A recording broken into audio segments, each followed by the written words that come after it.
All right, well, let's get started because we really value your time. I'm Roseanne Hansen of Exploring Overland's Field Arts Institute and the author of Nature Journaling for a Wildlife. And thank you so much for joining us. It's going to be a lot of fun. I had fun preparing for this one, and Grace got some previews, so it's a little more complicated than I normally do. So we'll see. We have an hour to explore these things today. I'm joined by Grace Howard. Grace, say something so you pop up in the view. Hi. Grace is our new Tech and Logistics Associate at Exploring Overland. She is going to be starting her sophomore year at Northern Arizona University, studying environmental sciences and Spanish in the honors program. Grace is an overland adventurer. That's how I met her when she was 10 years old. And she's also a Land Rover owner, a mechanic, and she started and still runs the Kids Adventure program for Overland Expo. So welcome, Grace. She's going to be running the back end and answering chats and helping me. If somebody has a question, if she needs to interrupt me or whatever, to keep this going nice and smoothly. So while I'm going to do some housekeeping announcements, while I'm doing that, I recommend that if you're going to be sketching along today, grab some scrap paper and a pen or pencil and just do some warm-up exercises, like draw a bunch of straight lines all in a row, draw some circles, or doodle, whatever. Just get your hand-eye coordination and your wrists warmed up. That really does help me.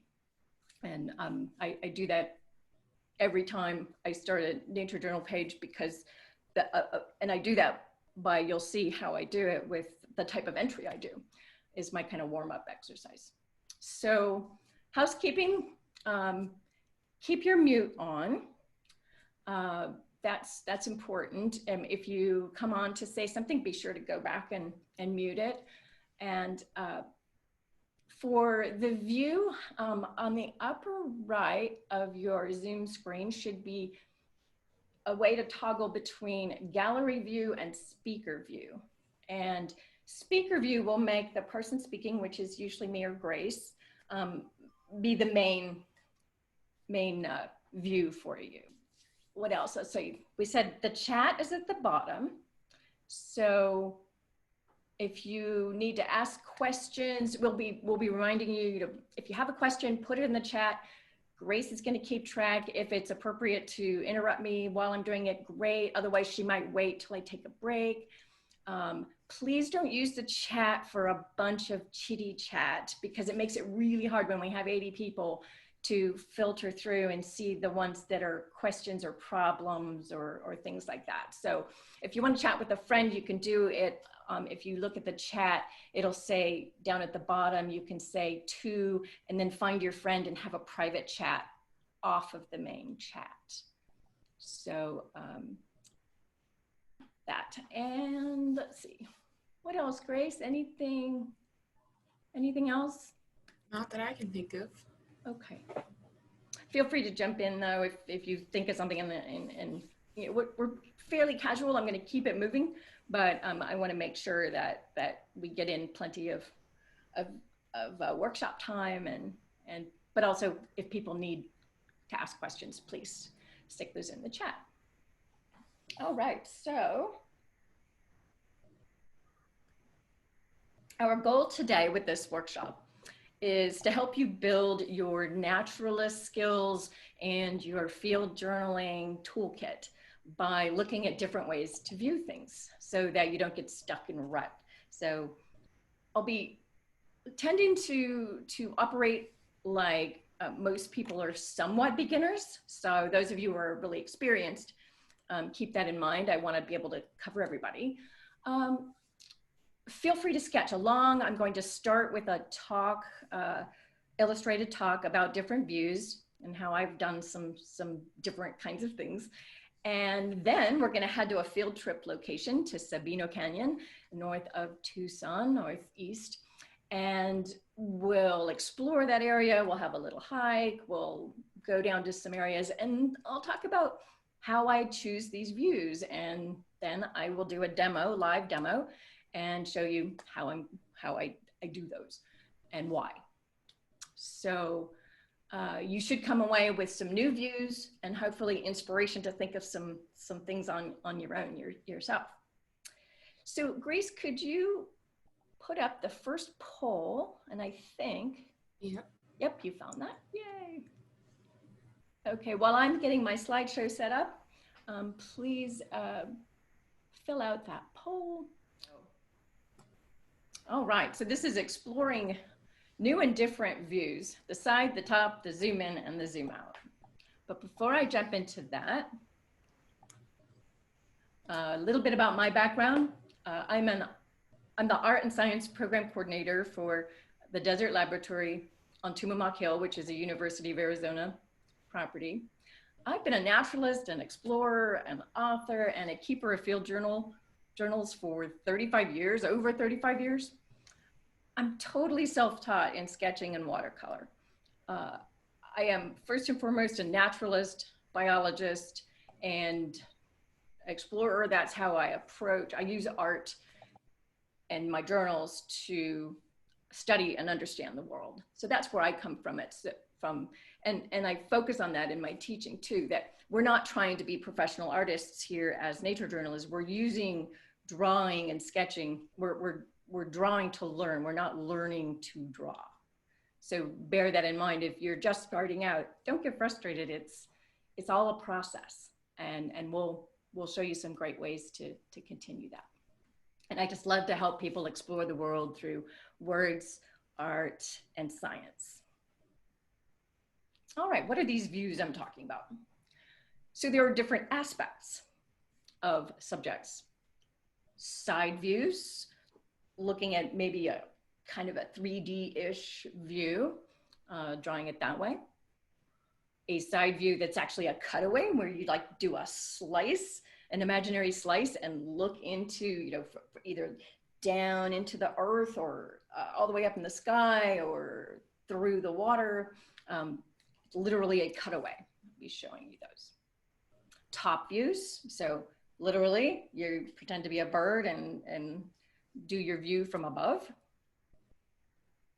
And then other views are different magnifications called zooming in. So the micro can be really quite small, or zooming out, the macro view. So we tend to forget the zoom in, zoom out, which is really fun. All right, what do these mean?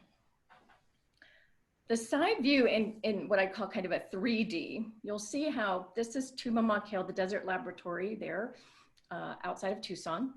And I used a aerial photograph to sketch this. You can also use Google Earth, and that's the tour we're going to be doing for our virtual field trip. So you'll see how you can use these electronic tools to enhance your nature journaling. So I sketched this, removed all the noisy background and most of the foreground, and then sketched this hill in a way with shading and lines and color to give it a kind of almost a pop off the page look. That's what I call a 3D view. And we'll be practicing one of those. Now here's a cutaway view. This is Brown Canyon in southern Arizona, and Jonathan and I actually lived here for 3 years as naturalists in the 1990s. And so I know this area really, really well. And so I did a cutaway of the creek, and you can see in my sketch that I pretended there was like a glass plate across the creek, and I could see the leopard frog and the giant water bug, which I'm terrified of. They bite and hurt really, really bad. So every time I would go swimming in the creek, I would be scared of the water bugs. So that's a cutaway view. And we're gonna play with one of those too. We're gonna do a lot of views today, which is why I'm kind of keeping this moving so we can have plenty of time to do demos. So the top view I talked about. So here I am at Tumamoc Hill. I noticed a Costas hummingbird doing some interesting movements. So instead of drawing the hummingbird sitting on a branch, which is what we almost always draw, right? I decided to do a top view. Up above, I sketched what the different perches he was continuously going all around. I measured the distance between the perches. I actually did a view of him from the top, showing how his head swiveled back and forth constantly. Boom, boom, boom, boom. Because of course he was looking for either rivals or maybe female. This was breeding time. And then I made sure to have a legend. What do each of my symbols for the different plants mean? Ocotillo, Palo Verde, Saguaro, so that top view meant something, because you know, those roundy things, maybe somebody doesn't realize, well, that's what a saguaro looks like from above, is just like roundy things. So that's another way to do a different kind of view, a top view. And I always make sure I take notes, lots of nature data, ask questions. I really never found out, like, oh, well, how big is Acosta's hummingbird's territory? Was that his territory? So I would want to study that repeatedly over time, so I could see maybe this is his territory, maybe not, maybe he's got a much bigger one. So that was a good question. Is it the same? Does the same bird come back? I can do a lot of research on that later. Here's another top view I'll show you. Here I am at Sabino Creek. This is where we're going to be going on our field trip. This was my view. I was actually out jogging. I was running early one morning, and I do carry a mini sketch kit with me when I'm running, because then when I'm resting by the creek, I can do some sketching. But I'm running through this corridor at just after dawn, and I realized I'm being super stupid because I'm acting like a prey species right at the best time for cats to hunt. And there are mountain lions in Sabino Canyon, and there were even notices up that said, mountain lions recently seen. So I'm like, oh, what an idiot. So I quickly got off this area over to the creek, and I started doing my sketch. And instead of like sketching the corridor, I decided to do a top view. And here I had some fun, right? So I did the thicket, I did the running path, my footprints, and then I drew in my imaginary mountain lion. So you can see then I got a lot more details in with this top view too. So I found a accipiter feather I was able to sketch and put down where it was. Noted that the ash trees had the keys, they're called, the seed pods, and just had some fun with it. And incidentally, this is what I do with the those little mini, I just carry folded sheets of paper in my mini kit. And then I can paste this into my regular journal. You can see here how I paste it in so that I can actually write over the top of it. And then it opens up like a, you know, a secret place of more information. So it's kind of fun to do it that way. I actually do that frequently. Okay, another view, zooming in. Here at Tumamoc, I was sketching this seed. This is only about 4 or 5 millimeters, a tiny, tiny little seed, maybe a little bit more, 5 millimeters. And able to use a microscope at 25 power and at 50 power. And what looked like just a dark, almost black seed ended up being this gorgeous turquoise blue with all this interesting stuff. So I was able to sketch that. Now you don't need a fancy microscope to zoom in, and I'll show you how I use an iPhone using its special accessibility feature called magnifier. You can get some fun stuff for that. And then zoom out. So don't forget, if you're sketching a subject, here was this darling little great horned owl fledgling in his nest, looking at me like, don't eat me. And I remembered to zoom out, sketch the entire tree so that there was more perspective, showing that nest was really far up, 25 feet in the pine tree. And that zoom out gives much more information in a visual way. And then you can go really crazy. I recently took part in a project based on the film called Powers of 10. So you can just Google that, Powers of 10 film, 1977. They did this amazing film of zooming all the way into like atomic level and all the way out to the farthest edges of our known solar galaxies, everything all the way out in the universe. It was awesome. And so we did this project where basically chose 10 views. Now, what I did was chose an agave plant in my backyard. So number one, the biggest one, you can see 8 millimeters, is as wide as the thorn that I drew first. And then if you follow me, like number 2, I showed, okay, there's more of the leaf.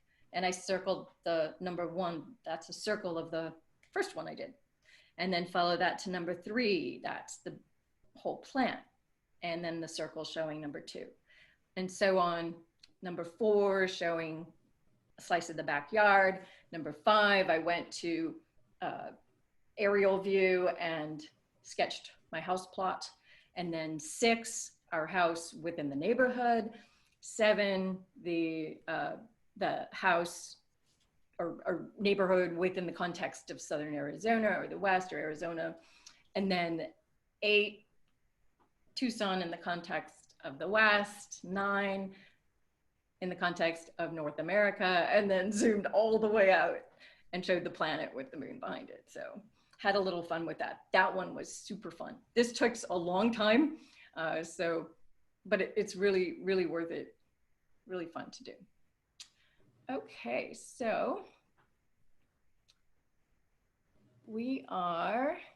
any questions so far, Grace? Nope. Okay. All right, good. Well, the next step is we are going to, if we don't have any more any questions, we'll dive right in so we have plenty of sketching time. We're going to go on the tour. I'm going to play this tour for you. I recorded it ahead instead of doing it live because Grace and I had some issues with the live, so hopefully this will be a little smoother. I use Google Earth on an iPad. I have it on my phone too. The iPad's just a little bigger. You can also access it on a computer, earth.google.com. If you just Google Earth. They are now transitioning to an all online version. It's pretty cool. And I like the iPad or iPhone or Android version because you can use the pinch feature. So that's what I did to give you this tour. All right, y'all seeing the globe? Good. Yes. Thank you. And so, interestingly, we start from the globe view, which I really like because that puts us in context of zoomed out. Where are we? Here we go. We are going on a field trip to Sabino Canyon.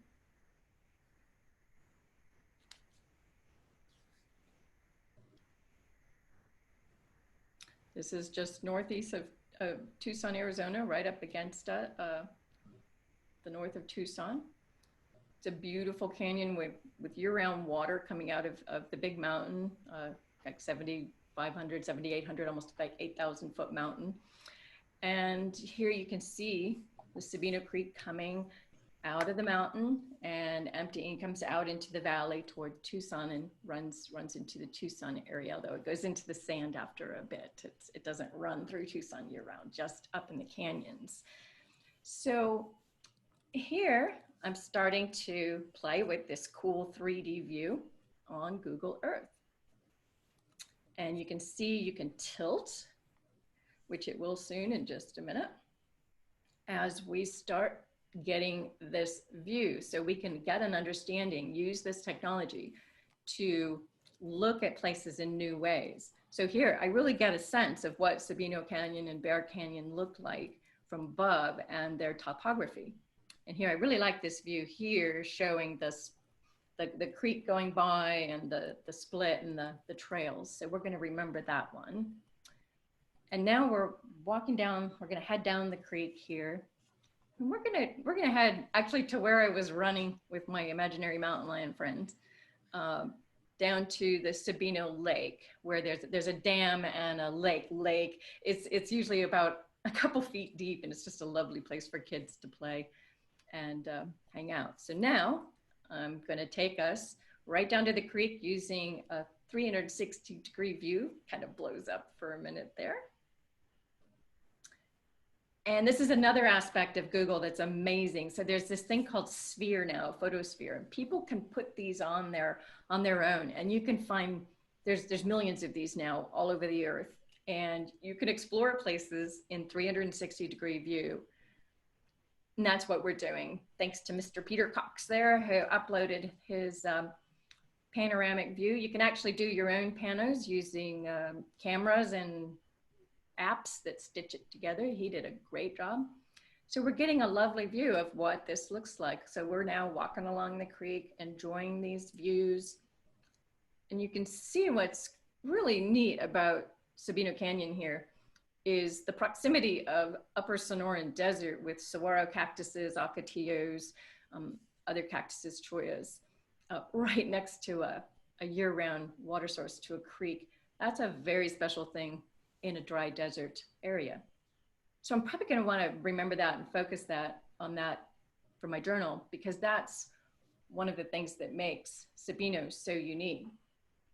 And any of these riparian areas, they're called, riparian being a descriptor for areas with water, different forest structure. Those are sycamore trees, there's ash, walnut, trees that you're not going to find out in the regular desert. So I really like those aspects. So now I'm going to hop to the journal, because we're at Sabino, right? So we're going to now, I'm going to start a journal entry about Sabino Canyon. And what I'm going to do, I like you to be able to see what I'm drawing at the same time. So I do a different thing here with, let's see. I'm setting up my view here. Grace, if there's any questions while I'm setting this up. We had one question that I answered in chat of if with Google Earth, you don't need to necessarily have the coordinates to do it. You can put the address or the name of the place. And exactly. All I did was type in Sabino Canyon, and it just took me right there. All right, you should be able to see my journal page and a view of Sabino Canyon. Is that what you all are seeing? Yes. Yay. Okay. Let's put that there. I'm just moving my view around so I can see things. Ah, sorry. There we go. All right, so first thing I'm gonna tell you is this is my mini sketch kit here. You see I have my little paints, and this is my little water, and this is how I journal. I hold this and walk as I go. My brush goes right in there. I'm gonna take this out for this demo because it doesn't work for demos, because my hand ends up covering, when I'm accessing the paint, it covers things. So I just wanted you to see that, how it works. So that there. All right. Now what you've got here is, remember I said that I always start out my entries with metadata, and that gets my hand warmed up and gets me warmed up. So I put the location, latitude, longitude, elevation, what the low temperature was this morning. I always put sunrise, sunset, what the weather was like at sunrise. I'm an early riser. Moonrise, moonset, and moon phase. So it's new moon and it's summer solstice. And then I write a little bit. I start out with some prose to get loosened up. At Sabino Canyon in Northeast Tucson, it's hot, clear morning because it's 10 o'clock. It's already nice and toasty out there. Cicadas are singing all around. The creek is flowing. It's tinted with minerals and probably a little ash from the bighorn fire that's been raging. So that's how I get started. So what do we do next? Well, I think what I'm gonna have fun with this one since it's solstice and new moon. I'm gonna do something a little fun and different, a little more whimsical. I'm going to do a sketch of the Earth and the moon, so that we get a zoom out. So that's one of our views, is the zoom out. So I think I'm going to kind of tuck Earth right in here, like just a peek of it. And I'm going to do the same for the moon, kind of hiding behind it. And since it's a new moon, it's not illuminated, so I'm going to gray that out. I can go back in later and do watercolor with that if I want. And so for the globe, let me do just a quick and crude North America part of, let's see, I'm just, whoops, doing this really quick and dirty here. There's Florida, Hudson Bay, right, and that's South America peeking up there. That's somewhat recognizable. And I go straight to pen, so no going back here, but that's all right. I'm happy with that. Except Baja looks kind of funny, so I fixed it. So what I'm going to do here, and I can go back in and I'll color this and do some nice colors in a bit, but I'll circle where we are, and then let's do a landscape down here. And in fact, I'm going to try doing that sort of 3D-ish landscape that's on the screen there that I mentioned when we did our tour. And so how do I start that out? Now on this one, I am going to start out with a little pencil, because this is a pretty daunting, right? This looks kind of crazy hard. And I'm going to try to distill it down into just shapes and focus on that. Keep it simple so that we don't overcomplicate it and it gets all muddy.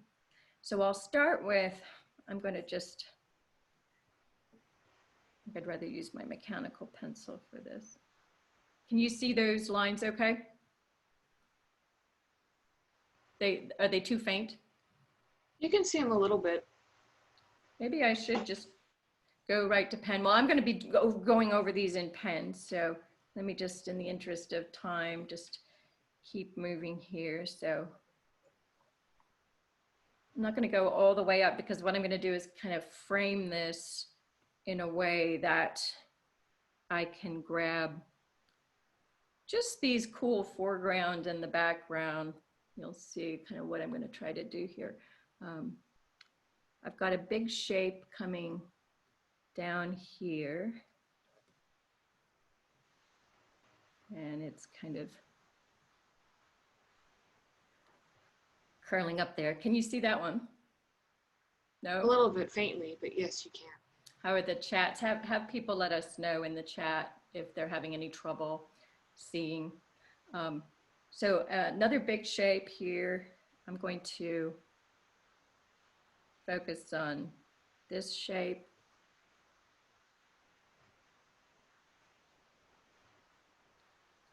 That's really prominent.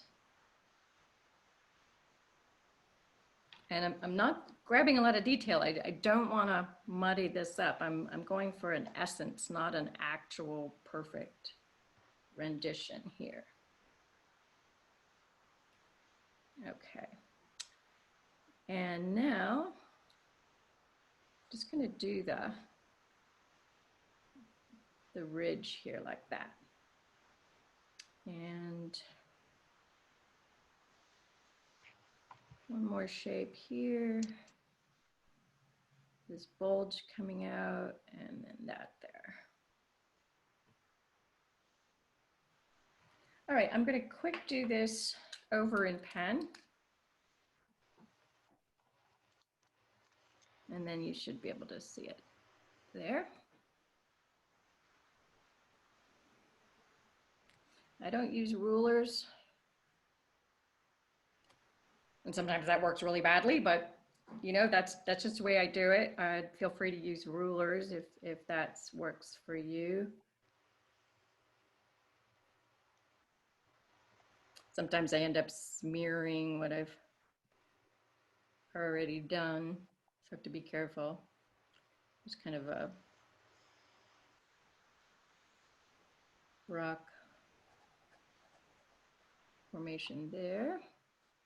And let's get this kind of rock formation in here. And then one important thing to get this kind of 3D effect is I'm gonna sketch in the way the land is moving, if that makes sense. So you get a sense of it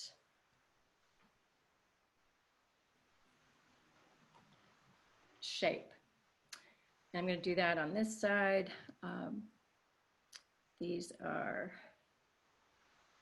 let me get this, more rocks and things here. I'm going to mark those out because those are kind of prominent. And this kind of swooshes down. And is sort of bent like that, or you know, indented. And let's get that hiking trail, because that helps describe the land. And I'm kind of doing that, not being like super precise here. And then there's a dry creek bed here.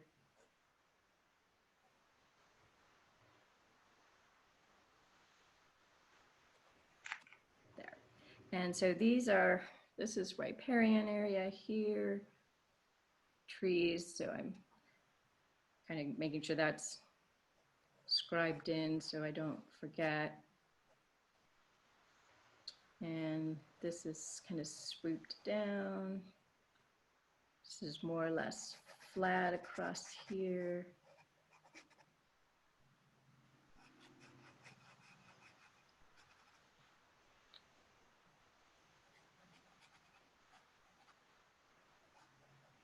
All right, I'm not going to do much more on that. And then this background here, let's get these big canyons going.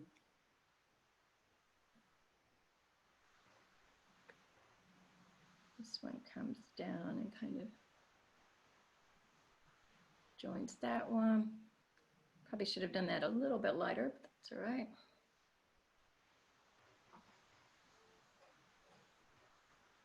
Just getting these shapes here.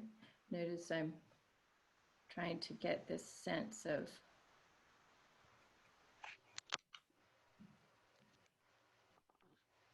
these walls. I don't want to get too crazy because that background doesn't need to be super detailed. So let's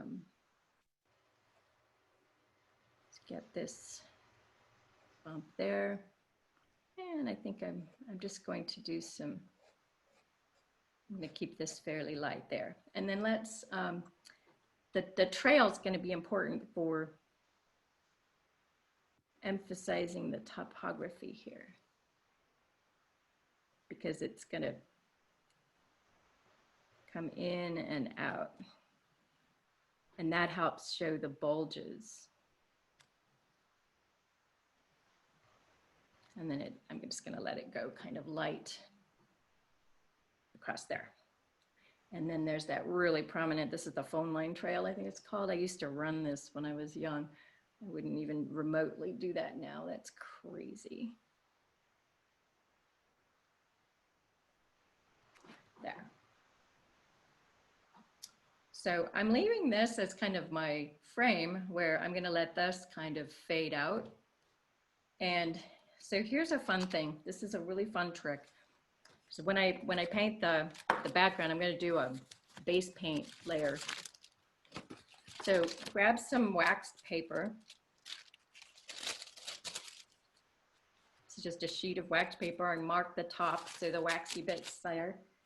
And get a dull pencil And then I'm going to put wax over the trails that I want them to stay white like the page. So literally I'm just going to go through here and you just trace. And it's cool because you can see it and see what you know, make sure you get that on there. So we get some, reserve the white because the watercolor won't stick to that. There's actually a little bit in here. Let's get this trail. I'm pushing pretty hard to make sure I get that in there.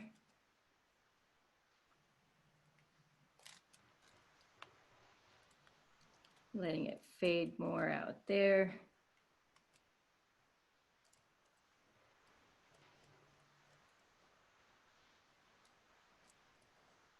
Any questions so far?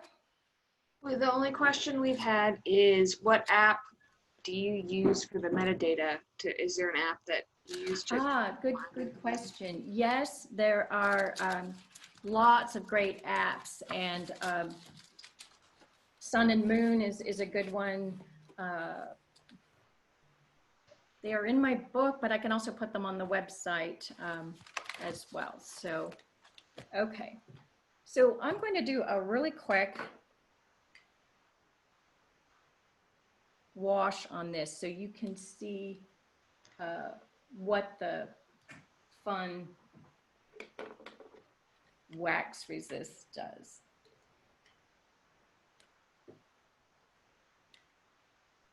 I'm going to do kind of I'm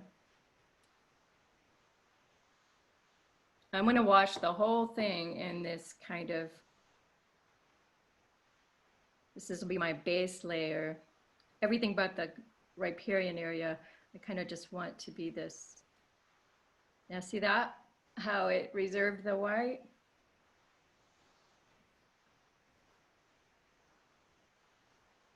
So I'm just want to get this base color. I want this one to be pretty light.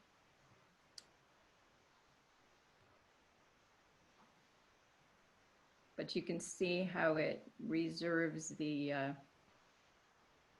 hiking trails. So those won't go away as I darken everything, because I'm going to want to do lots of shadows and stuff. So I'm going to just stop on that for now. And let's see, I'm going to put a cover over that, and let's, so that it's still damp, but I'm going to go to the next page. And let's do another view. So remember I said I really liked the fact that the creek was there with the saguaros. So let's do a fun cutaway. And they don't have to be vertical. Let's think, excuse me, horizontal. Let's think vertical on this one. So let's do, I'm going to go straight to pen here.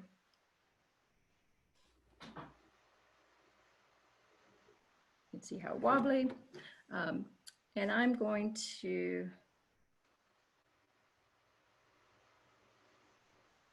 do a vertical view here. Let's do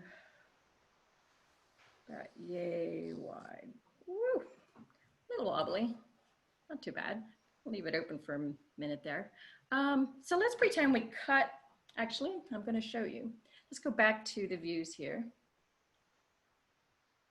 So those saguaros, but I'm kind of liking this view. So I'm going to pretend I'm down actually in the creek, or right on the edge of the creek on the other side, looking up at those bigger saguaros. And so how that might look to visualize it is this cutaway line I want to do goes this way, so that, or not cutaway, but that's the view I'm trying to get from the creek up to that saguaro. So from the creek up to the saguaro here. So this is how I'm going to do it. So let's do the creek. Here's the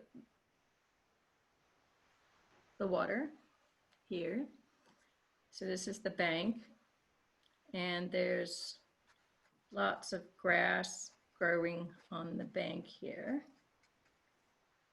including a larger clump of maybe a Muhlenbergia grass. And look, it's coming out of the frame. I like to do that. And just messy sketching here.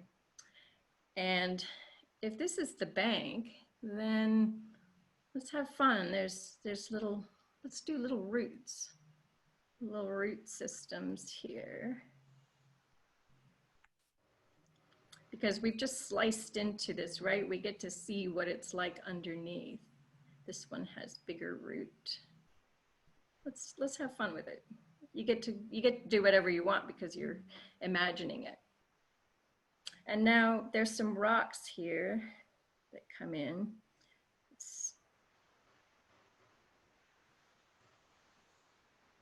And kind of rocks on the bottom here. But wait, look there. I think I see a crayfish, a crawdad. Yep, I certainly do. They are an introduced species, but they've been there for, gosh, at least 50, 60, maybe longer, 70 years. So let's have a little fun. Let's draw a crayfish. My husband, who grew up right here by Sabino, tells me they're delicious. They used to go and collect a bunch and eat them right there in the creek. So let's draw a little crayfish. They look like little lobstery guys, right? So here's his tail. Oops. And let's see, carapace.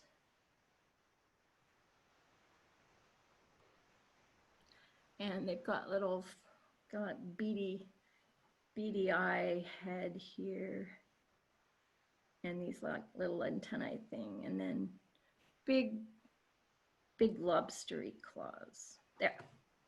So we're kind of having fun with that. He's got his other claw there.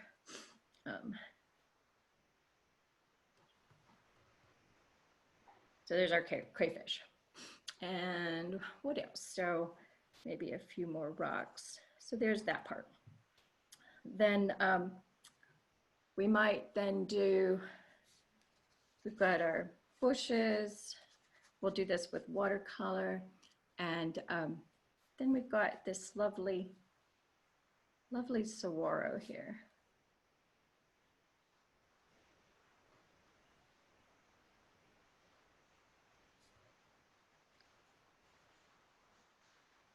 So we have a question. Are some of what you're doing, is that your imagination or from the image? Well, you have to imagine underwater. So you're just having fun. That's what I did. And if I were there at the creek, I could see these crayfish on the bottom. I could see them if I were down there. And then if I'm sitting here at the creek and looking up, I would be able to see this view of saguaros and all the plants on the hillside. So that's what I'm doing here. I'm going to do a very quick sketch here so that we have time to look at the rest. I'm going to pull this up just a little bit more. There. And let's say that, the hills in the background. So that's a good beginning of a sketch there. And I can work on that. So let's say I also saw a Cooper's hawk flew by, or a Harris hawk, actually, I'm not sure what it was. But let's have fun. Instead of drawing it in the air, let's put him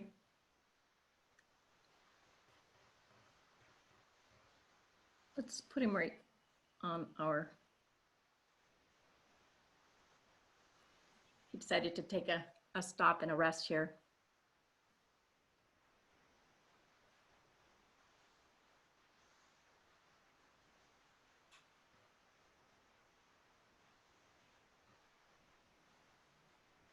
It's a dark head, probably a young red tail. So that was fun. Now here in when I was sitting by the creek, I saw right here a little object. And when I crossed the creek and went down there, what I saw was, holy cow, it's a snail shell. That is so cool. So now what I'm going to do is circle this.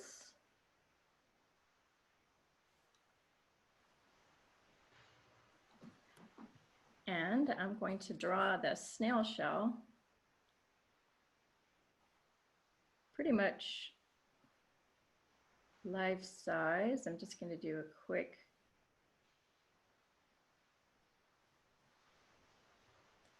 sketch of it here.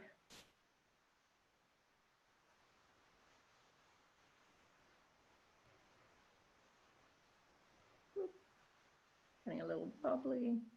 And I'll come back to that because I want to do one more thing. Now, using my phone,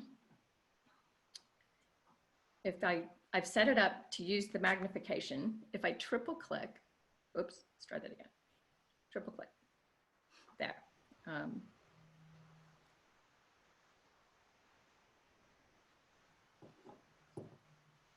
I can zoom in as soon as I find it. Where's my camera? There it is.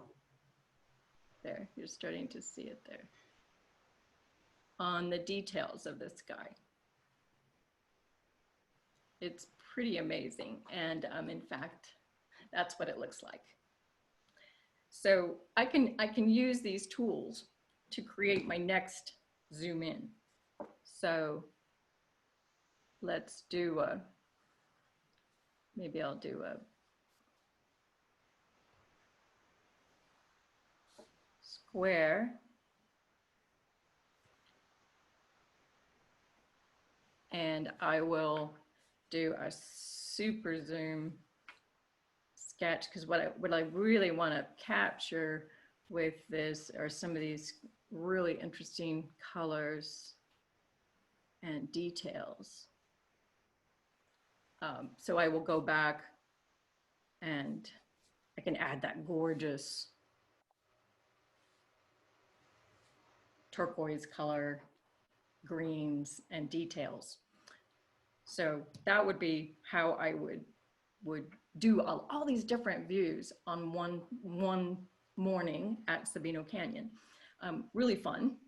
Probably not going to have time today to do a lot of do the watercolor for you, but what I'll do is this afternoon I'll finish the watercolor, and I will video it too, so you can see that. But this is an hour workshop, so we don't want to go super long.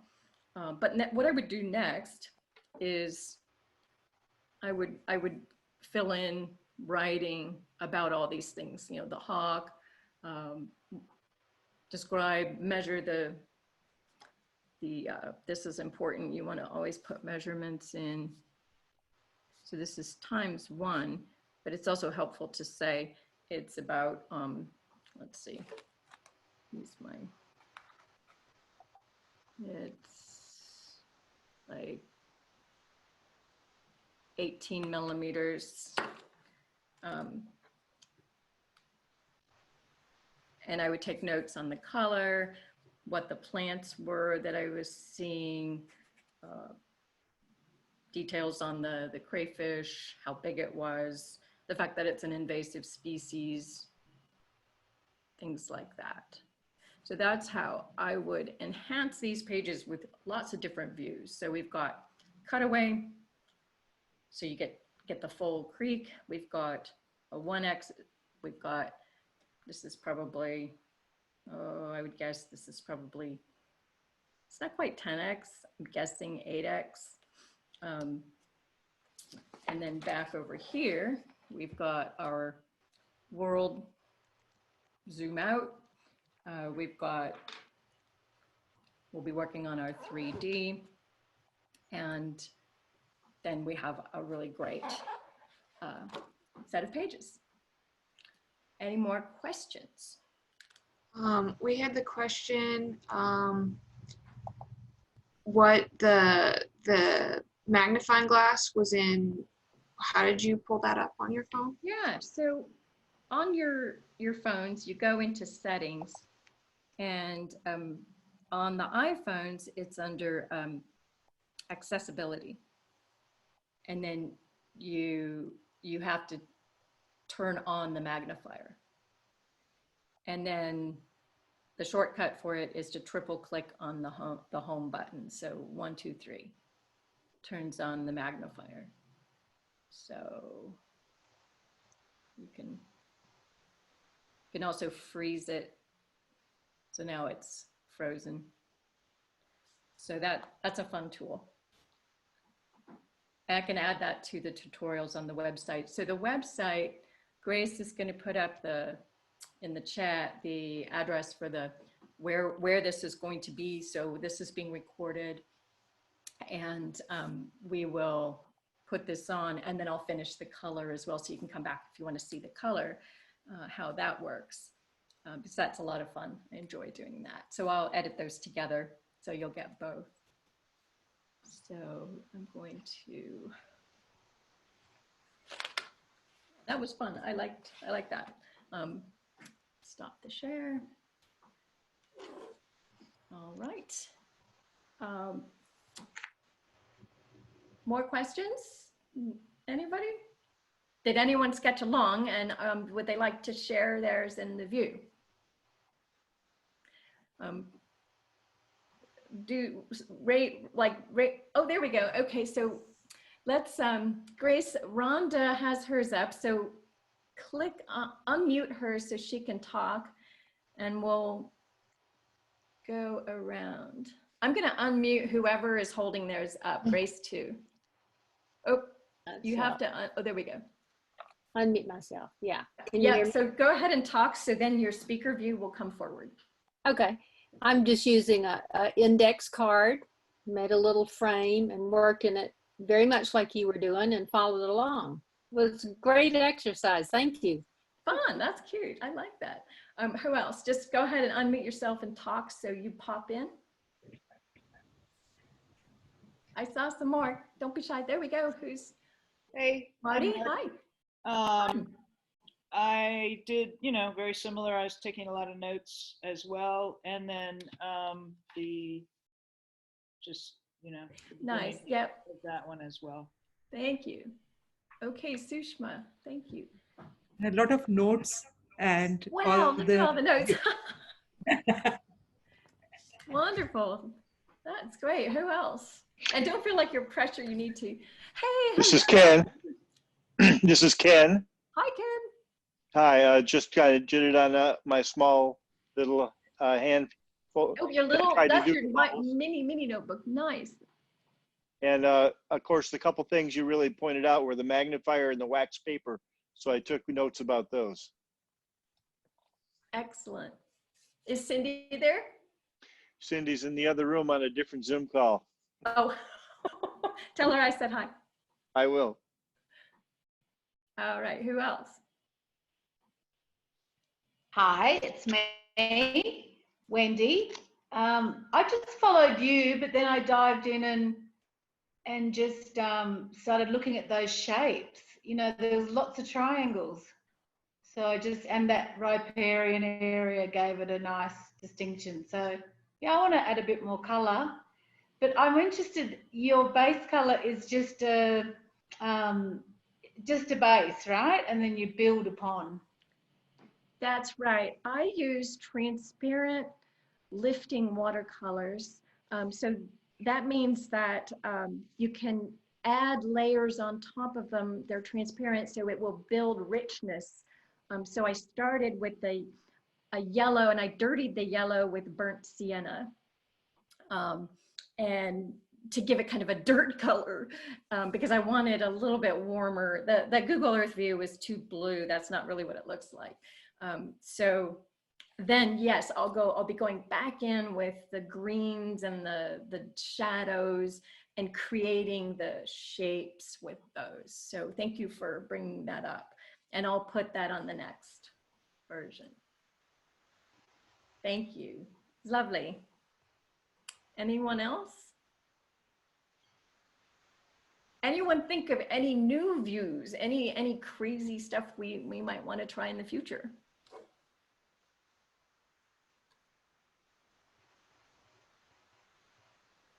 No?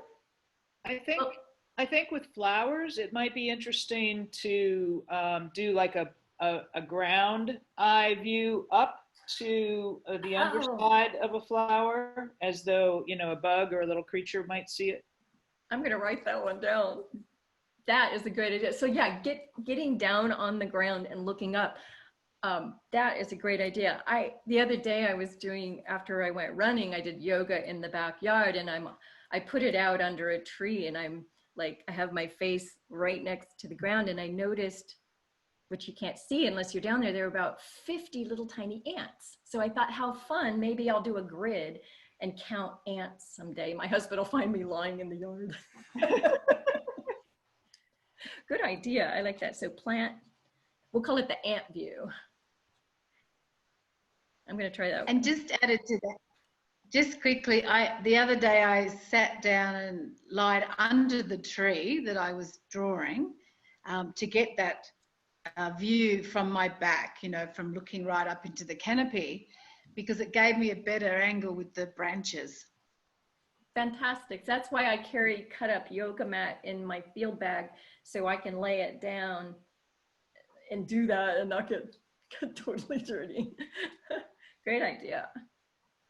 Wow. So we're at the hour. I probably should have made this an hour and a half, but I did get some feedback from the last one that 2 hours was a bit long for people to put aside. So I'll finish the color for you guys, and I'll post the video. You'll get an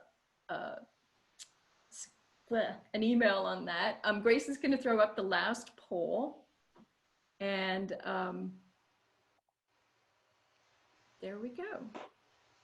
Thank you guys so much, everyone, for coming out. Looks like we had, I think, a max of maybe 60 people at one point. Thank you for filling out the polls. I'm going to send a questionnaire as well, a little bit more information about getting feedback on the content and the timing and all that. So I'll send that by email, and would really appreciate you filling those out, because that really helps me become a better host for nature journaling. So we'll leave that up, those of you who haven't done the poll, but thank you so much. We're going to wrap up. Grace and I will hang out for another few minutes. There was another question in the chat. Grace, I think someone said, what brand? Did I see that? What kind of paint do you use, wet or dry? Oh, that's a good question. So my paints here, well, the brand is, I use mostly Daniel Smith. I'll do a wet wash on this, the one that you saw, that was I laid down a wet wash, but then to get some of the shapes on this one, I'm going to use what's called dry brush a lot of the time, and I'll show you in the next section, on the next, when I post it, what that means and what it looks like. So I use watercolor in a traditional way. I don't use watercolor pencils, which would be considered kind of, you lay those down dry first and then you wet them. I think that's what the question might be. I hope that answered it. But dry brush technique is a good way to get some of the shapes in there that I'm going to be looking for. And I think Grace put the chat, the link to the tutorials. Yep. And you can save the chat down at the bottom. You can click on the little dots, the 3 dots, and you can save the chat too. So we'll stay up until you guys get that all done. And thank you. We'll, Grace, maybe unmute everyone so we can say goodbye. I think if you just go to participants. Yep. I cannot unmute anyone. They have to unmute themselves. Oh, okay. So yeah, I thought there was a global one. Yeah. Yes, not. So goodbye, everybody. Thank you so much. Bye. Bye. Thank you. Yeah. Wonderful. Thank you, Joanne. Thank you. Thank you. Thanks so much. Thank you. Have a Thank great you. weekend. Happy solstice. Go dance around. Thanks very much. All right, we're going to continue coloring the sketches that we started earlier now that they've had a chance to dry off, and we'll continue on. So now I want to add shadows and a bit more color to make this start to pop and feel like sort of a 3D-ish image.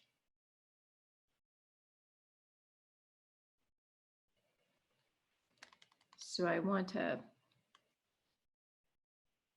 going to be mixing kind of a really dark green here, greenish brown.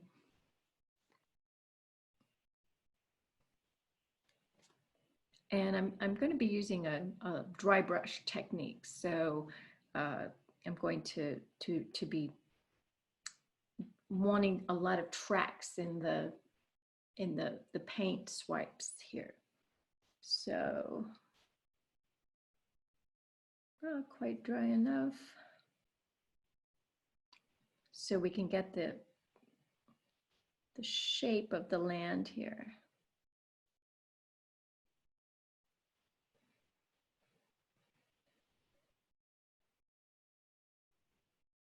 See how I'm doing that there.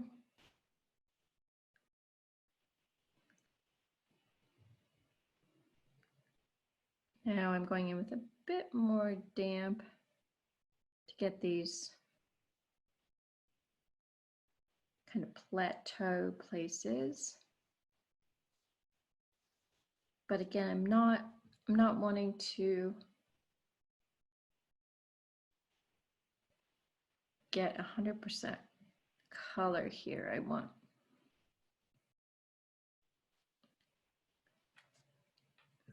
it to get some variation.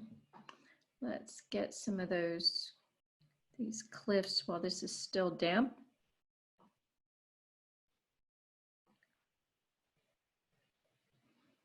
And maybe a few more bits here.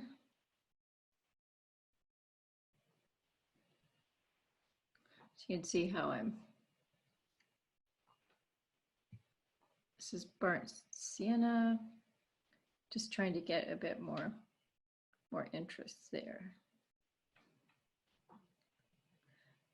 And now I'm going to go back over here.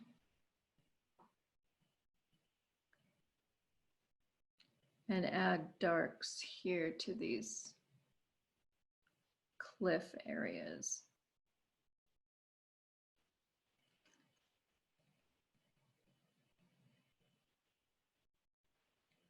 And let's go in here and add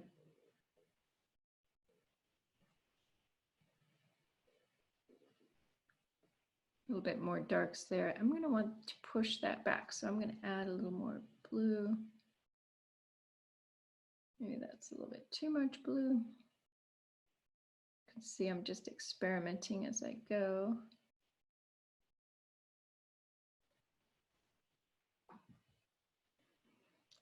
But I want to show the difference in that plateau there.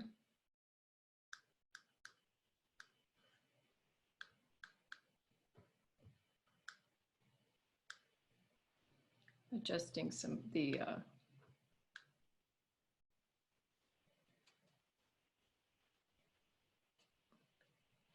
camera exposure there.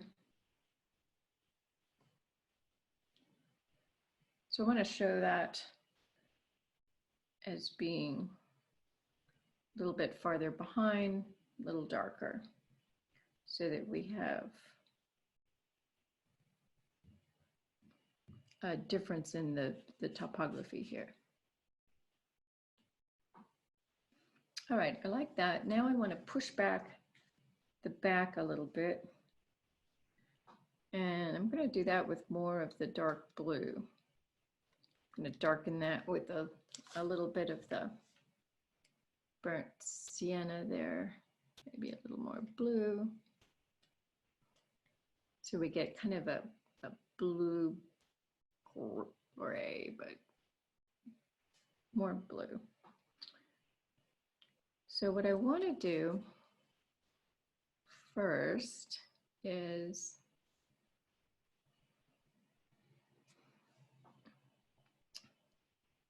I want these canyons to get some definition.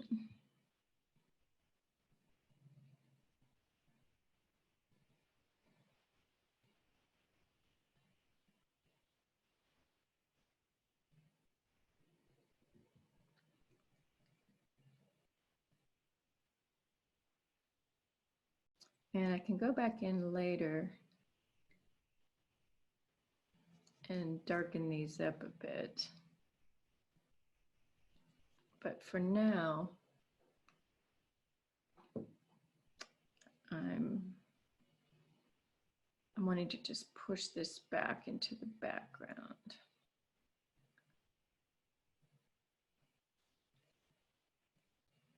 This will be a little lighter.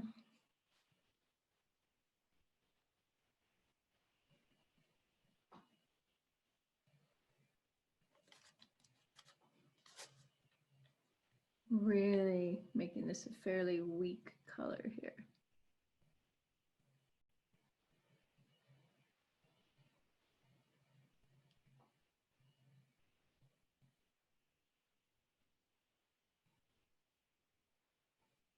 Notice how the brush strokes, I'm going with the shape of the land here. I'm gonna fix that here.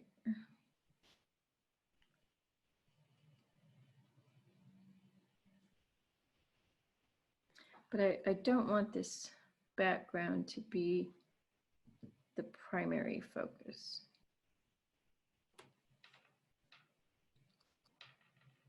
I'm gonna have to fix those shadows once those dry. And here I'm just wetting this part here because I'm going to be eventually going in and dropping in the dark green there.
I think I'm going to let that dry a bit, and then I'll have to go in for a second pass on those canyon shadows.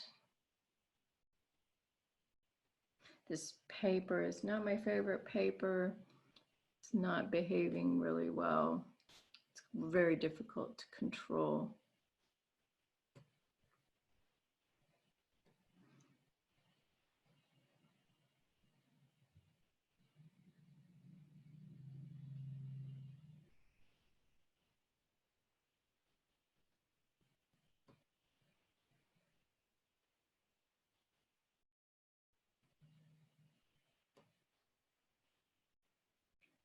Make sure that's not too wet.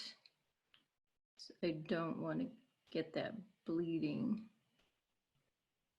up into the creek. I want to pull some green into here, but I'm going to wait because I think it's still a little wet.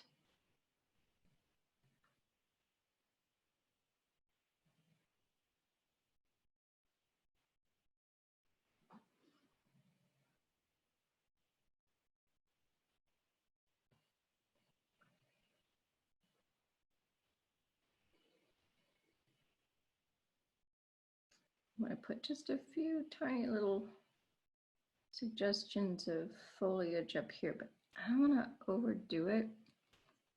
So I'm just being really cautious. I think there's enough color over here. I'm not going to add any more there.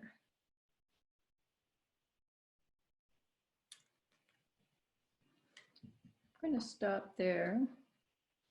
And let's hop over to the a beautiful globe here.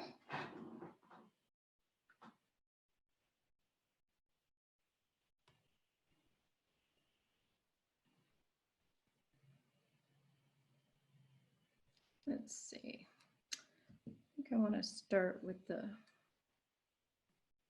green.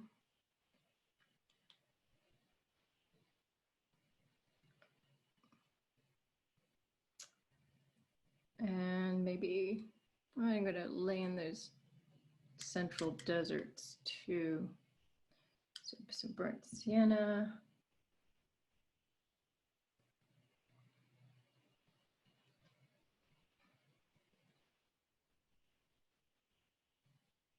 Just getting this a little damp so I can lay in some of this desert color. And then the rest is pretty darn green.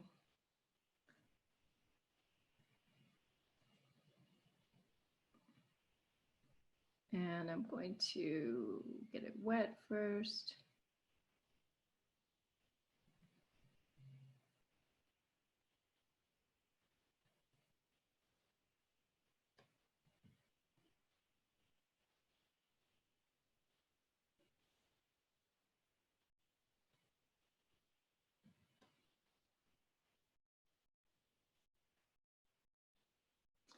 And then drop in green.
Okay.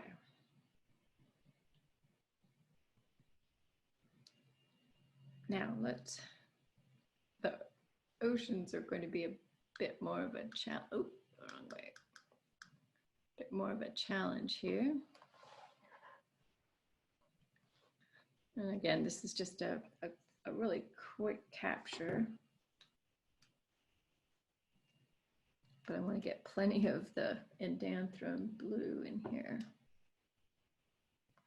And I think I'm going to wait. I can at least do this part here.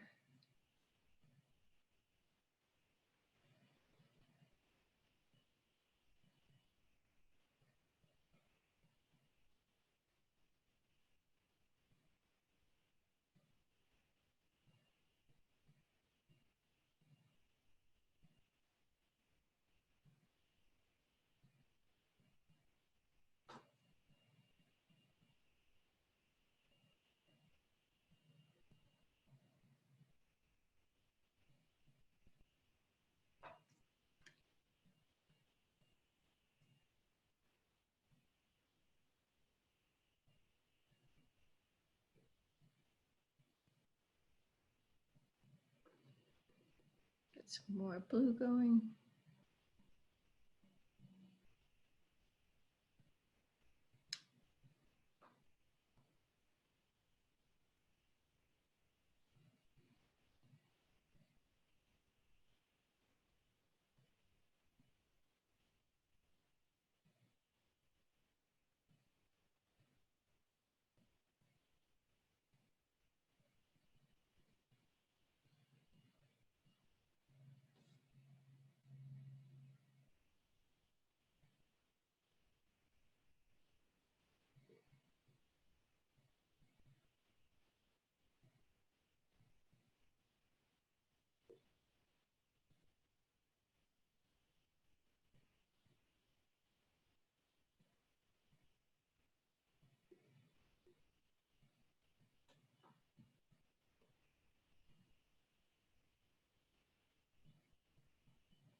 All right.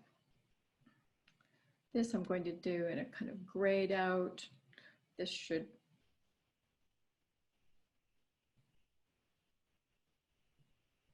dry to more or less the same.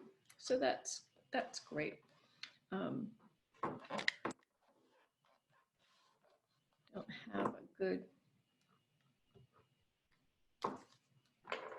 camera on the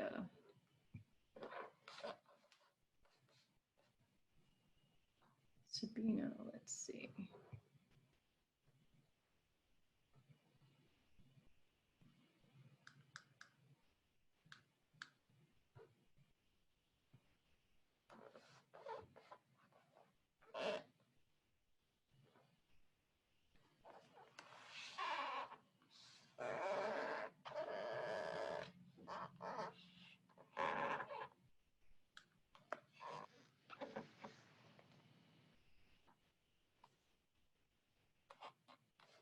Yeah, that's good. So I'm going to let this dry a little. Let's put our sun there.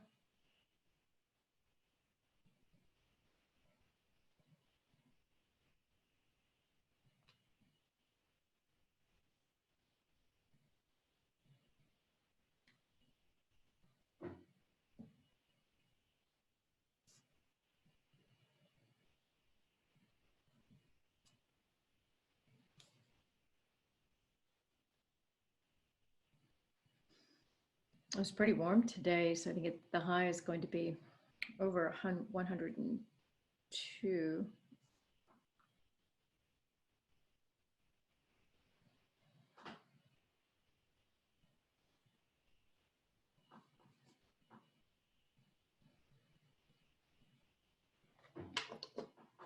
And that's setting pretty well.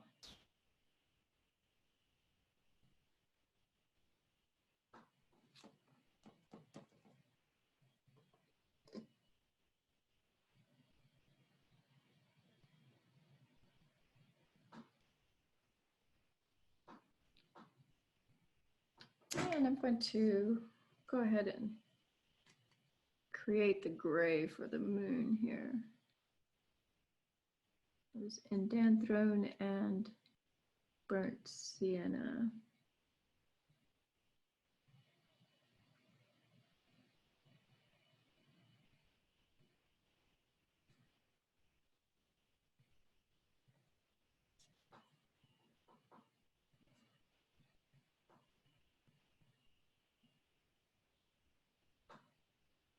If I wanted to, I could create a shadow on the earth here, but I think I'm going to wait on that because this is still damp and I could really kind of mess that up if I did that. So let's take a look at these other pages.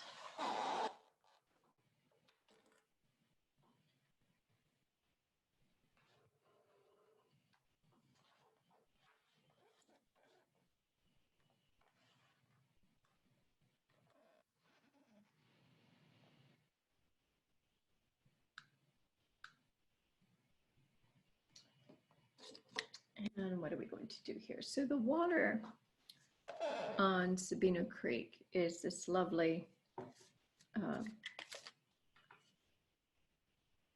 it's really a coppery color. It's really very beautiful. And I'm going to go ahead and take a stab at creating that beautiful coppery color.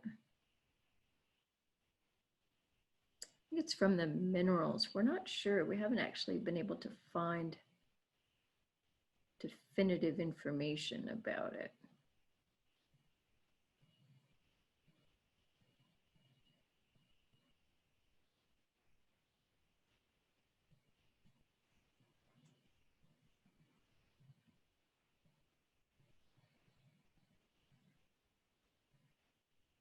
Just dropping in a little blue to hint at water.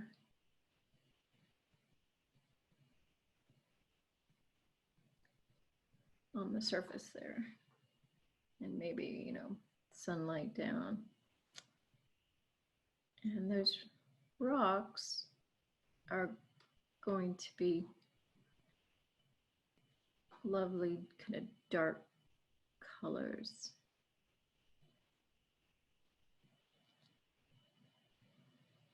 Notice how I'm grabbing a real marbly,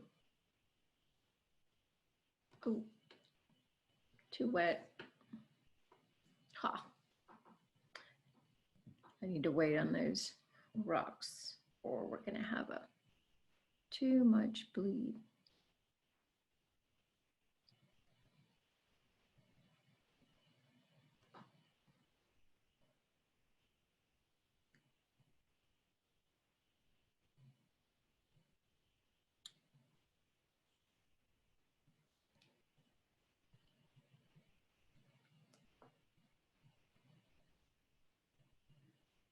Maybe we'll get the, let me throw in some sky real quick. Just going to use my manganese blue.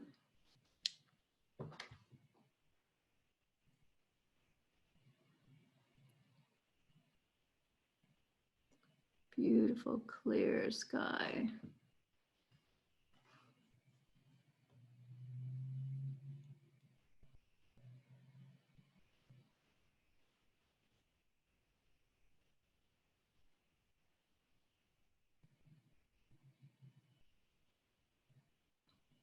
I'm going to let it kind of marble out there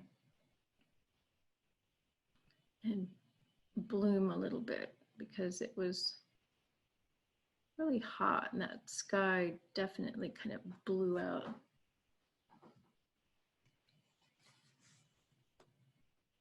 It's very wet. So that's gonna bleed out interestingly, but I think I'm gonna like that, the way it's gonna dry.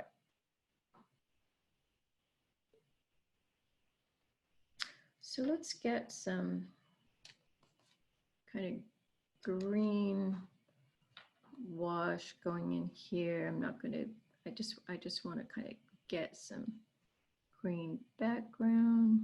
I'm gonna change this out quite a bit, but let's just kind of get the background here. It's very lush and beautiful this time of year.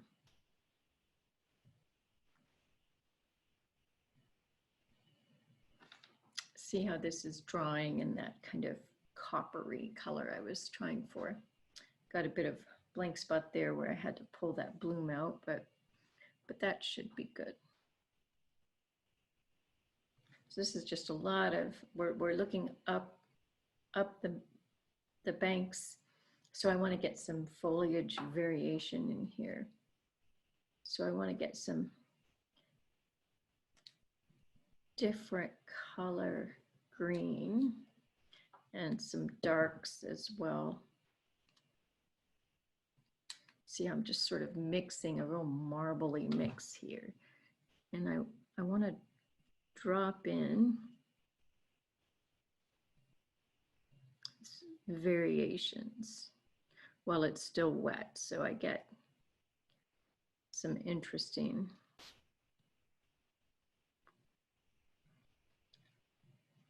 green variations here to show how dense that is going back in there.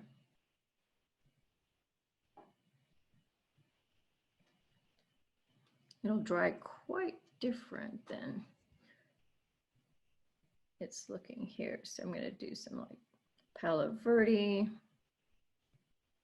spikies here.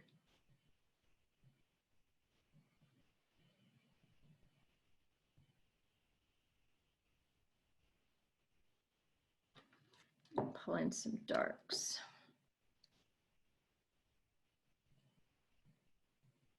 See how the darks just bleed out there? Those are going to look kind of crazy right now, but they're going to blend in nicely. And then I can go back and delineate that even better afterwards. So what color are these crayfish? They're kind of sienna-y.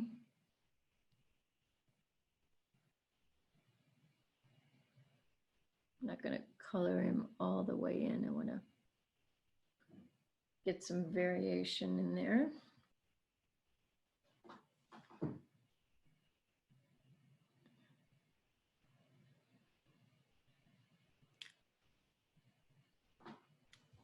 Like so.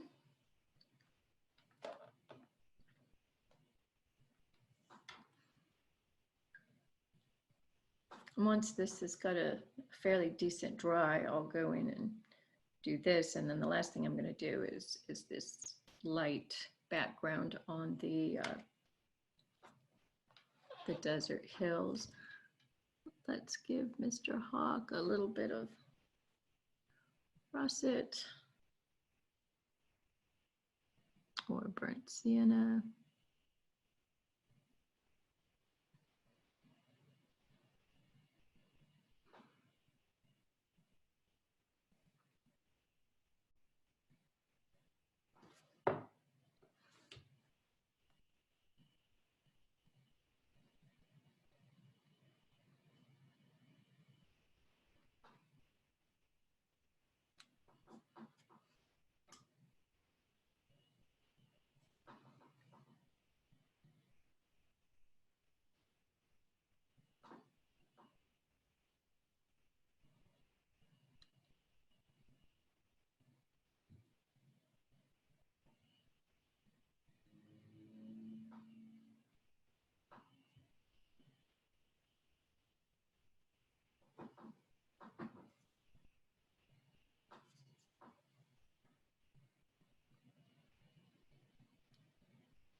This camera is showing this as quite a bit more dark than it actually is.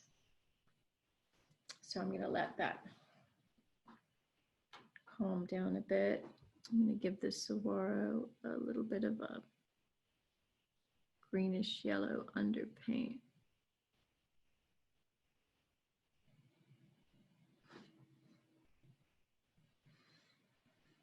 And in the meantime, maybe we can pop over, see what we've got on this lovely snail. Oh, but in the meantime, do I want to try to fix this?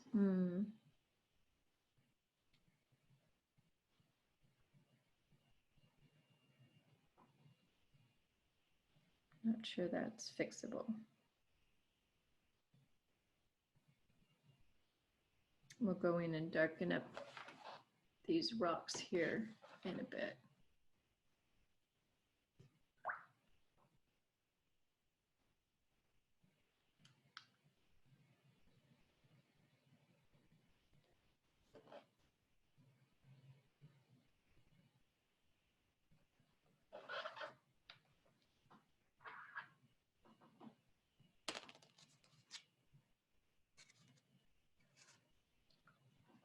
So this has so many interesting parts. It's got this pretty yellow center there, and then this beautiful kind of turquoise green.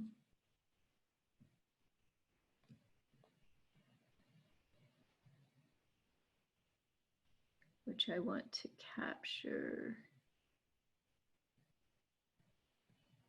So I'm going to lay down a bit of wash on that. Oops. Huh, had it orientated slightly wrong.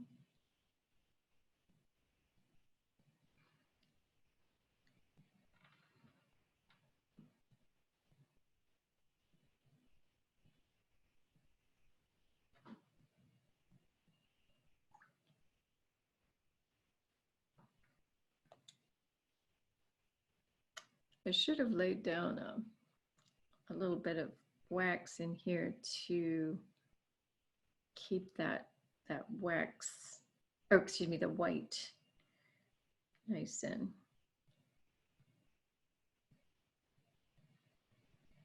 white, but I think it's a little late. So now what I want to do is just throw in some of these stripes, if you will.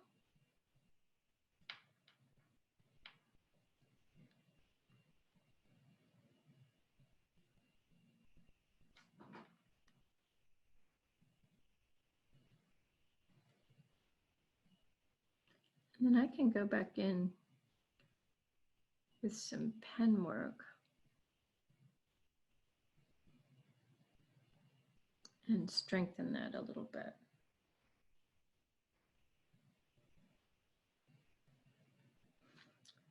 But right, for now, I think I'm going to leave this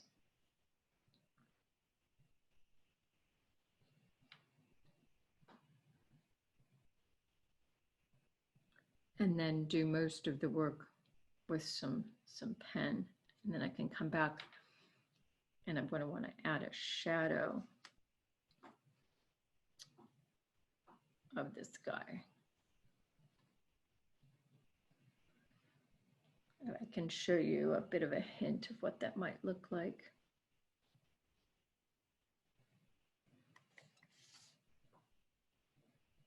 So literally,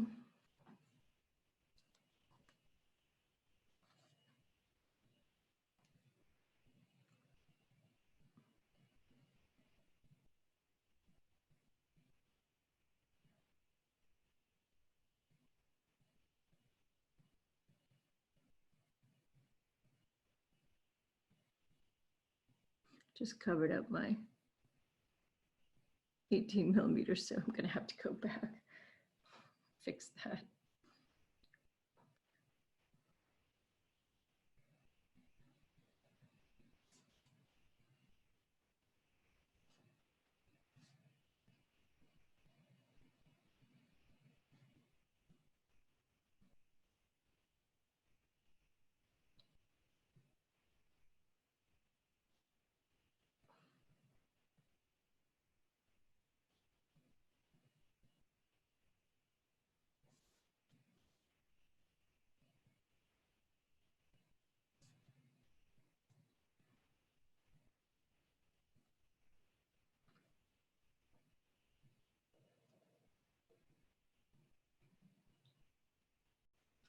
And that helps pop that off the page.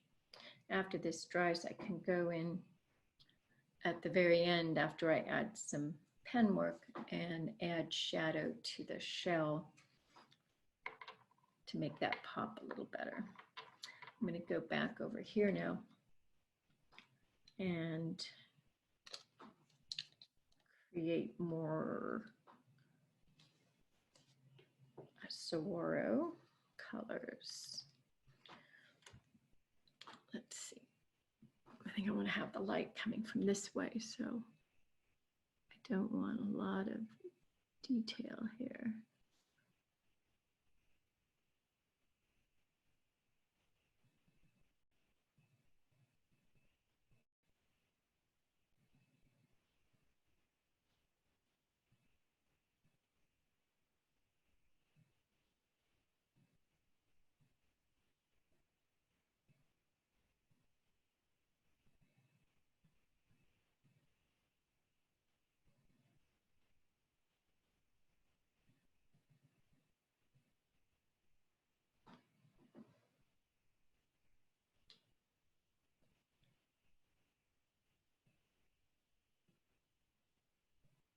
Put a little bit more dark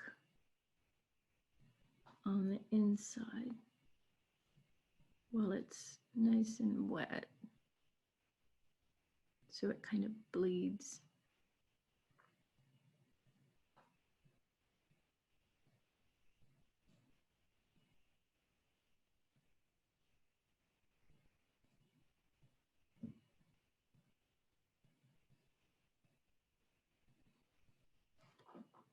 Let that dry.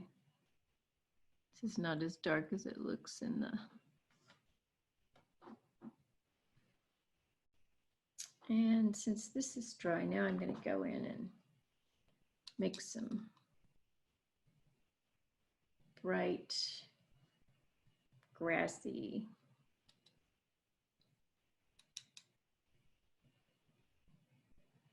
a bit more yellow.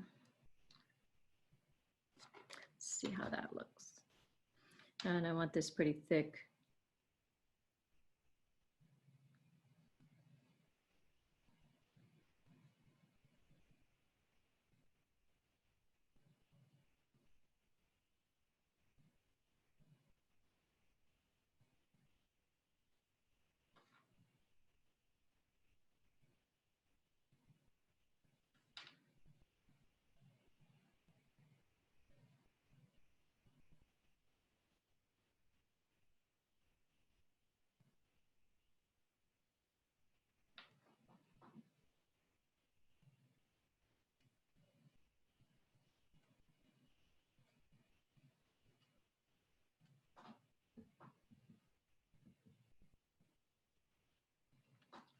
Trying to think what color I'll do those hills.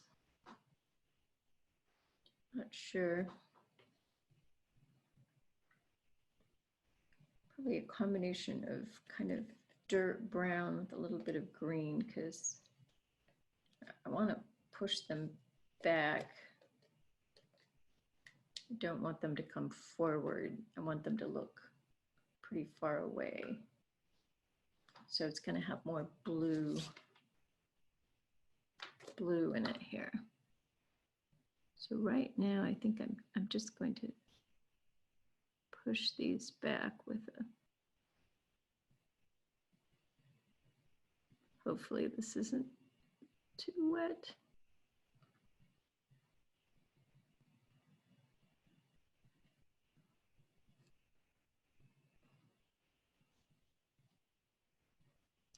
Because I'm going to go in and drop some green in here.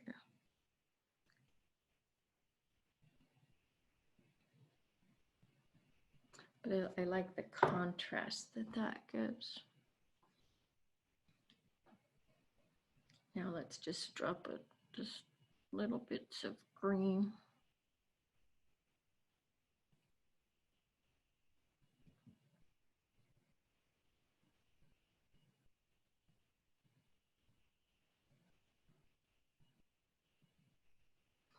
See how that does. Just going to let that dry again. It looks a lot darker in here than it is.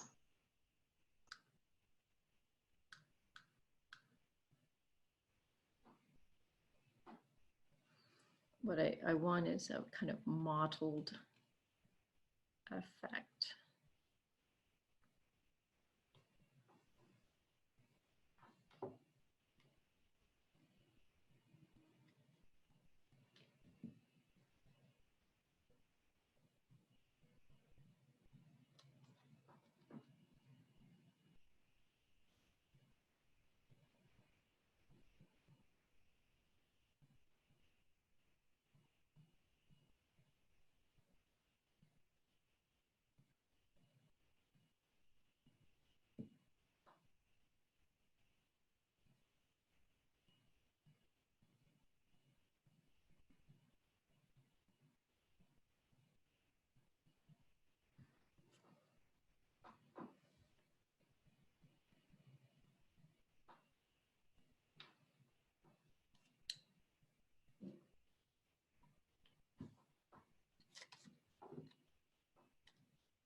And it's intentionally blooming out to sort of create this illusion of foliage. So I'm gonna let this dry. I can come back in and do some more work with a pen later. I'm gonna hit these rocks a little bit now.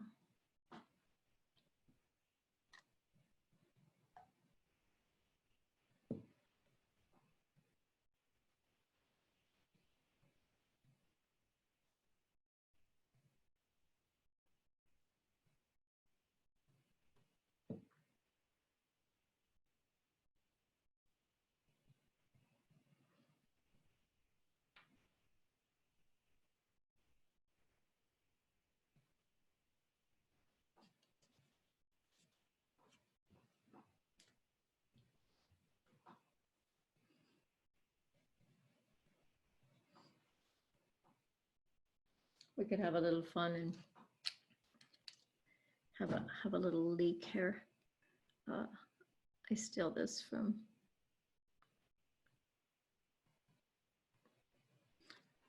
Jack Laws. It's always fun. Just a little leak of creek water.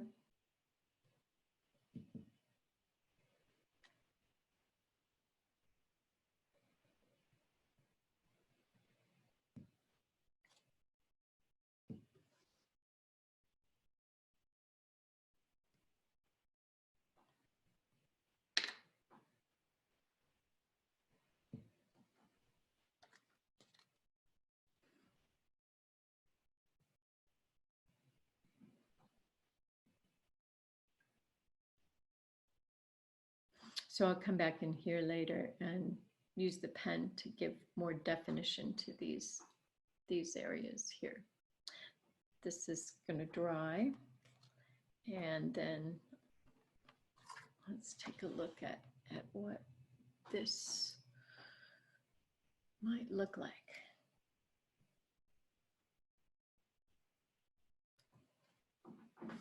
Has some really strong turquoise and that intense kind of yellow.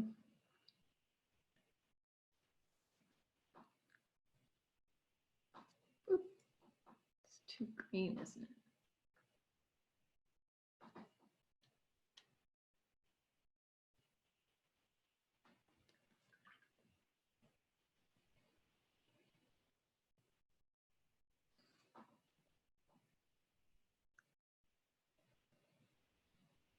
Gonna leave some white highlights.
think I'll let that settle just for a bit. This is tiny blush of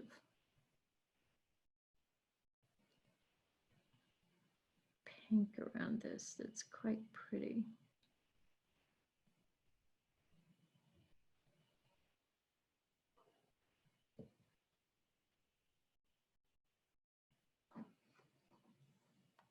See how that dries.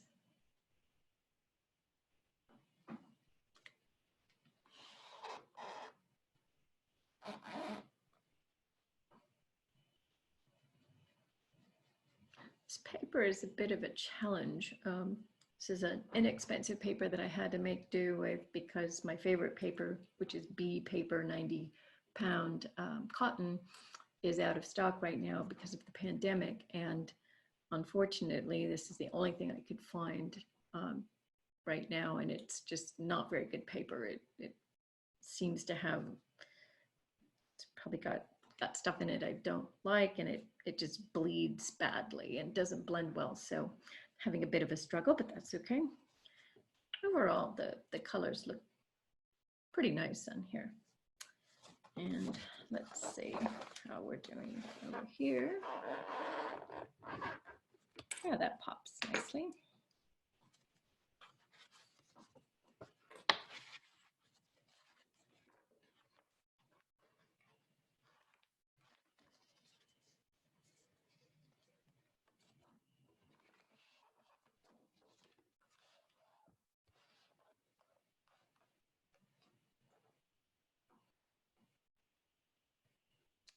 Overall, I'm tempted to let this lie right now.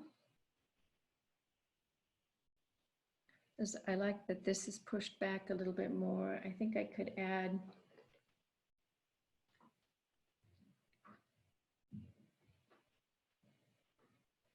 boundary there.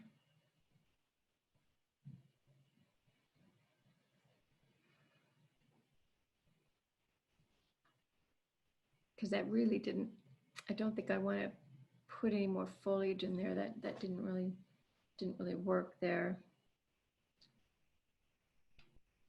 What I'm afraid of here is if I keep working this, I'm going to really overdo it. I like that this feels like a more or less flat plateau, which it is. The trail climbs up and then crosses back. I like that this looks like a bit of a rise, which it is. We have the riparian down here. I think I can add some brighter colors. I think that will look nice because it's never one shade of green, is it? So you need to get the bright summer colors in there.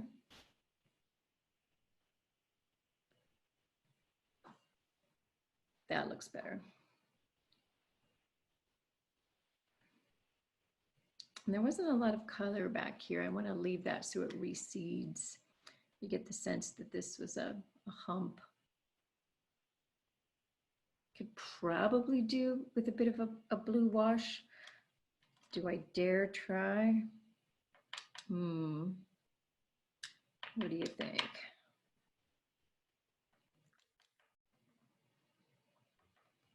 So I'm doing just the barest indanthrone, and I just want to do a single wash of just to knock it back a little bit.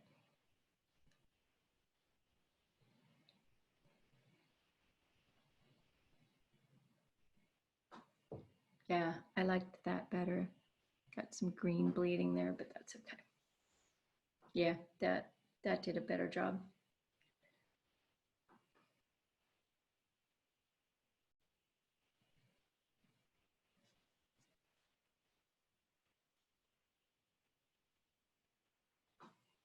Yeah, overall, I think I'm happy with that. I think the photograph is going to show the colors better than this camera here. So we've got our fun globe. I think I'm going to darken that up a little bit because right now it looks too much like a hat.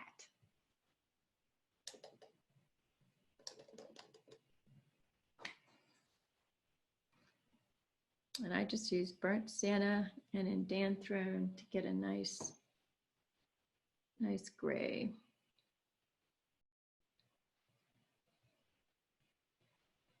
Oop.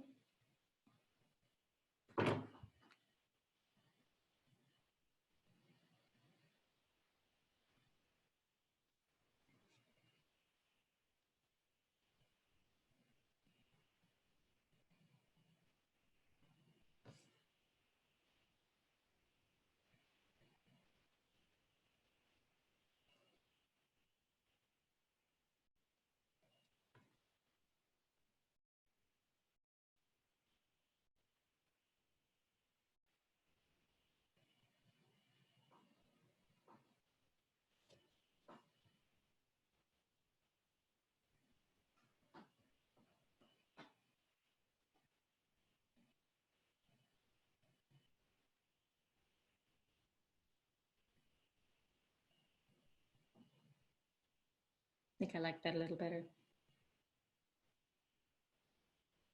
This actually has more color in it than this camera is showing. So I'm going to let that dry there. I'll do a final pass with ink and you'll be able to see that in the final photos. So let's go back and look at that. I like that. I think that captured the feeling. It's a little 3D. I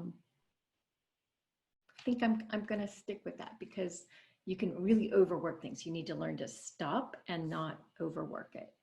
And I like the other sketches as well. So I think we're done here. I'm not going to turn this page all the way because I'm afraid that'll smear. Yeah, that moon. Ooh, I need to let that dry. So we're going to leave this to dry and I'll have photos to show the final bits where I refine it with the pen so you can compare. Thank you and have a wonderful weekend. Happy solstice.